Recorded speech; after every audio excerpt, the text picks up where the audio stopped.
ہم یہ زبان سے کہتے ہیں کہ صاحب اللہ تعالی ہماری شہرت سے زیادہ قریب ہے، اللہ عالم الغیب ہے، دلوں کے بھید جانتا ہے، رب تعالی ازل سے ابد تک کے تمام معاملات سے واقف ہے، جو چیزیں ظاہر میں ہیں وہ بھی اور جو چیزیں پوشیدہ ہیں وہ بھی، سب اللہ کے علم میں ہیں۔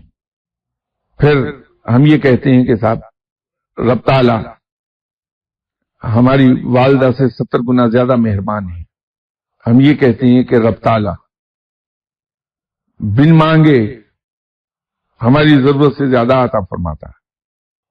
وہ ان کو بھی عطا فرماتا ہے جو اس کو برا بھلا کہتے ہیں، وہ ان کو بھی عطا فرماتا ہے جو اسے مانتے ہی نہیں، وہ ان کو بھی رزق عطا فرماتا ہے جو اس شرک کرتے ہیں، اور مسلمان کو بھی عطا کرتا ہے۔ لیکن رزق کی فراوانی کے لیے دعا والے آدمی کے پاس دوڑے چلے جاتے ہیں کہ دعا کرائیں اس آدمی سے کہ ہمارا رزق بڑھ جائے۔ وہ کس سے دعا کرے گا آپ کے رزق کے بڑھانے کی؟